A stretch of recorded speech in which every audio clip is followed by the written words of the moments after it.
بسم اللہ الرحمن الرحیم۔ گمنام ہیرو کے معزز ناظرین السلام علیکم۔ دوستو لائک ضرور کر دیا کریں، شکریہ۔ آئیے چلتے ہیں کہانی کی طرف۔ آہنی دروازے کی چوکھٹ نہیں ہے، وہ دروازہ دیوار کی اندرونی حصے سے برآمد ہوا تھا اور فوراً نیچے پہنچ کر ٹھہر گیا تھا۔ یعنی وہ دروازہ دائیں بائیں نہیں کھلتا تھا، بلکہ اسے کھولنے کے لیے اوپر کی طرف اٹھایا جاتا تھا اور کسی کو قید کرنے کے لیے دروازے کو نیچے فرش پر پہنچایا جاتا تھا۔ اس کا مطلب یہ ہوا کہ بجلی کا تار دیوار کے اوپری حصے میں اندر چھپا ہوا ہے، یعنی کنسلٹنٹ وائرنگ کی گئی ہے۔ اس تار کا سراغ لگایا جائے اور اس تار کو کاٹ دیا جائے تو بجلی کی سپلائی رک جائے گی، پھر وہ نہایت آسانی سے آہنی دروازے کو اوپر کی طرف اٹھا کر دوسری طرف جا سکے گی۔ وہ سوچتے سوچتے چونک گئی، اسے مسٹر نوکو کی آواز سنائی دی۔ اس نے فوراً اٹھ کر چاروں طرف گھومتے ہوئے دیکھا۔ وہ خفیہ اسپیکر جس کے ذریعے آواز سنائی دے رہی تھی کمرے میں نہیں تھا، کمرے کے باہر کہیں قریب تھا اور آواز صاف طور پر آ رہی تھی۔ وہ کہہ رہا تھا، ہیلو بومی، کس حال میں ہو؟ اب تک تمہاری سمجھ میں آ گیا ہوگا کہ یہاں سے کسی طرح بھی نکل نہیں سکو گی، تمہارے فرہاد کی ٹیلی پیتھی بھی یہاں ناکام ہوگی۔ وہ چپ چاپ کھڑی رہی تھوڑی دیر تک، دوسری طرف خاموشی رہی۔ پھر اس نے پوچھا، تم خاموش کیوں ہو؟ کیا جال میں پھنستے ہی چوکڑیاں بھول گئی ہو؟ وہ پھر بھی چپ رہی، سلاخوں کے باہر دوسری طرف دیکھتی رہی۔ ذرا دیر تک خاموش رہنے کے بعد اسے ایک انسانی سایہ نظر آیا۔ وہ چونک کر ایک قدم آگے بڑھ گئی۔ سلاخوں کے پار فرش پر ایک بھاری بھرکم شخص کا سایہ نظر آ رہا تھا۔ وہ سایہ فرش پر رینگ رہا تھا، یعنی جس کا سایہ تھا وہ ادھر آ رہا تھا۔ پھر آنے والا نظر آ گیا، وہ دی کلر تھا۔ اس کی طرف دیکھ کر دانتوں کی نمائش کرتا ہوا مسکرا رہا تھا۔ پومی نے کہا، اچھا مسٹر نوکو، تم دی کلر کے ذریعے بول رہے ہو؟ اس نے جواب دیا، یس 2 in 1، ہم ایک میں دو ہیں۔ یعنی اس جسم میں دی کلر کی روح ہے اور میرا کمپیوٹر کا دماغ ہے۔ جس جسم میں دی کلر کی حیرت انگیز قوت ہے اور میری رہنمائی ہے، میں بولتا ہوں یہ حرکت کرتا ہے۔ پومی نے کہا، تو تم ٹھیک کہتے ہو، تم دونوں کو ایک میں دو ہونا ہی چاہیے، کیونکہ میں بھی دی کلر کی گردن دو کرنے والی ہوں۔ دی کلر نے بڑا ہی بھیانک کہکہا لگایا، پھر کہا، میں اس لیے ہنس رہا ہوں کہ چھوٹے منہ سے بڑی بات سن کر ہنسنا ہی چاہیے۔ پہلے تو میں نے سوچا تھا کہ تمہیں ایسی عبرتناک سزا دوں کہ اس کے بعد کوئی میری گردن کاٹنے کی بات بھی زبان پر نہ لا سکے۔ پھر میں نے سوچا ایک نادان بچی پر ہاتھ اٹھانے میرے شایان شان نہیں ہے، اس لیے میں رسی کا یہ بنڈل اور یہ چاقو لے کر آیا ہوں۔ اس نے ایک لمبا سا چاقو دکھایا، پھر اسے پومی کی طرف اچھال دیا۔ وہ چاقو سلاخوں کے درمیان سے گزرتا ہوا پومی کے قدموں میں آ کر ٹھہر گیا۔ اس نے کہا، اس چاقو کے ذریعے تم خود کو اپاہج بناؤ گی، میری گردن کاٹنے والی اپنی کوئی ایک ٹانگ کاٹ کر پھینک دو گی یا ایک ہاتھ کاٹ دو گی۔ جب تک ایسا نہیں کرو گی یہیں قید رہو گی، بھوکی پیاسی مرتی رہو گی، تمہارے حلق تک پانی کا ایک قطرہ بھی نہیں پہنچے گا۔ پومی نے اپنے قدموں پر پڑے ہوئے چاقو کو دیکھا، پھر دی کلر کی طرف نظر اٹھائی۔ وہ کہہ رہا تھا، تمہاری نجات کا ایک اور راستہ ہے، اگر تم خود کو اپاہج بنانا نہ چاہو، ہمارے سامنے جھکنا پسند نہ کرو تو پندہ گلے میں ڈال کر خودکشی کر سکتی ہو، اس طرح اپاہج ہوئے بغیر آرام سے مر جاؤ گی۔ اس نے آگے بڑھ کر رسی کے بنڈل کو دونوں سلاخوں کے درمیان رکھا۔ ایسا کرتے وقت وہ اس بات کا خیال رکھے ہوئے تھا کہ سلاخ سے اس کا جسم مس نہ ہونے پائے۔ پھر وہ بنڈل کمرے کے اندر پہنچ گیا۔ اس نے پیچھے ہٹ کر کہا، یہ دو چیزیں تمہیں مہیا کر دی گئی ہیں، اب میں 24 گھنٹے کے بعد آؤں گا، مگر تم خود کو اپاہج بنانا پسند کرو تو چیخ چیخ کر مجھے آوازیں دینا، میں آ جاؤں گا، اور جب تمہیں اپاہج پاؤں گا تو یہاں سے آزاد کر دوں گا۔ تم رہائی پا کر اپنی دنیا میں واپس جاؤ گی اور لوگوں کے لیے ایک عبرتناک تماشا بن جاؤ گی۔ وہ خاموش تھی مگر پریشان نظر آ رہی تھی۔ دی کلر نے اسے فاتحانہ انداز میں دیکھا، پھر وہاں سے پلٹ کر جانے لگا۔ جب وہ نظروں سے اوجھل ہو گیا تو اچانک وہ مسکرانے لگی۔ دشمن نے جو ہتھیار خودکشی کے لیے دیے تھے وہ اس کی زندگی کا سامان بن گئے تھے۔ اسے جن چیزوں کی ضرورت تھی وہ اسے مل گئی تھی۔ کمرے میں ایک پلنگ، ایک چھوٹی سی ٹیبل اور ایک کرسی تھی۔ یہ میز اور کرسی کھانے پینے کے لیے فراہم کی گئی تھی۔ وہ میز کو اٹھا کر آہنی سلاخوں کے پاس لے آئی، اس پر کرسی رکھ کر دیکھا، پھر اسی پر چڑھ کر ان سلاخوں کے اوپری حصے تک پہنچ گئی۔ اسی حصے سے وہ آہنی دروازہ نمودار ہوا تھا۔ یہ بات سمجھنے کے لیے کسی غیر معمولی ذہانت کی ضرورت نہیں تھی کہ اس کمرے میں کنسلٹنٹ وائرنگ کی گئی ہے، یعنی بجلی کے تار اس دیوار کے اندر سے گزارے گئے ہیں۔ جب بھی ایسی وائرنگ ہوتی ہے تو تو وہ تار دیوار کے بہت گہرے حصے میں نہیں ہوتے۔ اس نے لمبے چاقو کو کھول لیا، پھر اس کی نوک سے دیوار کو کھرچنے لگی۔ کنسلٹنٹ وائرنگ سے حصے میں تھی، یہ سمجھنے میں ابھی وقت لگنے والا تھا، اس لیے میں اس کے پاس سے چلا آیا۔ میں نے واٹسو روکی اور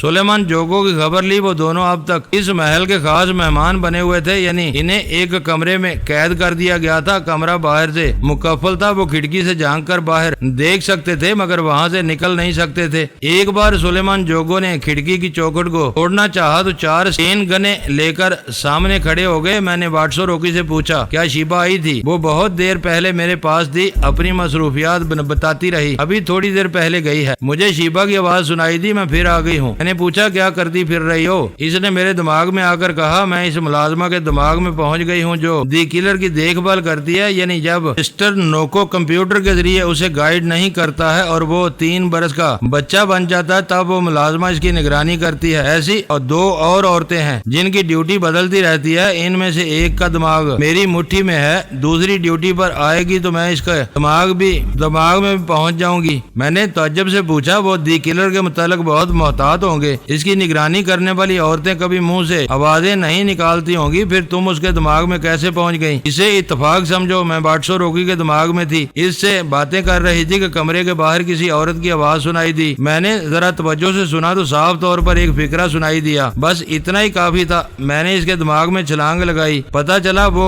واٹسو روکی کے کمرے کے سامنے سے گزر رہی تھی۔ وہاں 4 آدمی اسٹین گن لیے پہرا دے رہے تھے، ان میں سے ایک شخص اکثر اس سے اظہار عشق کیا کرتا تھا اور وہ انکار کرتی تھی، اس بار بھی اس کے قریب سے گزر رہی تھی۔ اس نے ہاتھ پکڑ لیا جس پر عورت نے تل ملا کر اسے برا بھلا کہا، ایسے ہی وقت میں اس کے دماغ میں پہنچ گئی۔ ابھی اس پر ظاہر نہ کرنا کہ اس کا دماغ تمہارے قابو میں آ سکتا ہے۔ میں نے خاموشی اختیار کی۔ دی کلر جب 3 برس کا بچہ بن کر فیڈر کے ذریعے دودھ پیتا ہے تو میں اس عورت کے ذریعے دودھ میں کوئی مضر رساں چیز حل کرا سکتی ہوں، ایسا کبھی نہ کرنا، پومی اسے پسند نہیں کرے گی۔ دی کلر اس کا شکار ہے، جب بہت مجبوری ہوگی پومی کے لیے نجات کا راستہ ممکن نہیں ہوگا، اب ہم ایسی چالیں چلیں گے۔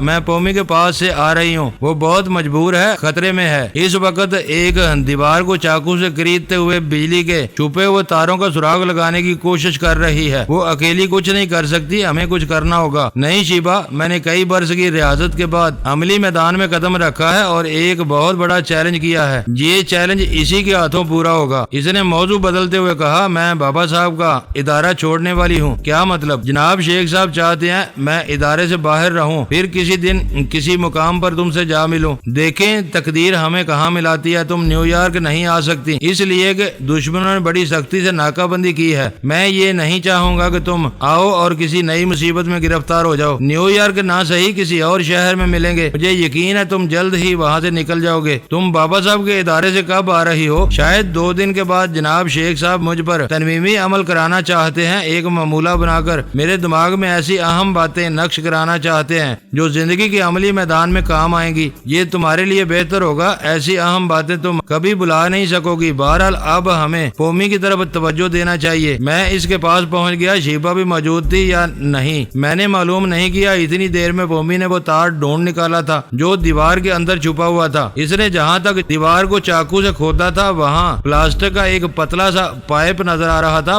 بجلی کے تار کو اس پائپ کے اندر سے گزارا گیا تھا۔ اگر وہ چاقو سے اس پائپ اور تار کو کاٹنا چاہتی تو اسے بجلی کا جھٹکا پہنچتا، وہ ایسی حماقت نہیں کر سکتی تھی۔ اس نے ذرا دیر سوچنے کے بعد پھر چاقو کی نوک سے دیوار کو اور گہرائی تک کھودنا شروع کیا۔ اس پائپ کے پیچھے بھی دیوار میں اتنی جگہ بن گئی کہ وہاں سے رسی کے ایک سرے کو گزار کر دوسری طرف سے نکالا جا سکتا تھا۔ وہ یہی کرنے لگی، رسی کے ایک سرے کو اس کھودے ہوئے حصے میں ڈال کر پائپ کے دوسرے سرے سے دوسری طرف سے باہر لے آئی۔ پھر اس نے چاقو کے تیز پھل کو رسی اور پائپ کے درمیان رکھا۔ چاقو کا آر والا حصہ پائپ کی طرف تھا، پھر اس نے رسی کو دونوں ہاتھوں سے پکڑ کر اپنی طرف کھینچنا شروع کیا۔ اس طرح چاقو کے پھل سے وہ پائپ کٹنے لگا۔ وہ تار کٹنے ہی والا تھا کہ مگر چاقو کا پھل پلٹ گیا۔ اس نے پھر دوبارہ کوشش کی، چاقو کے پھل کو پھر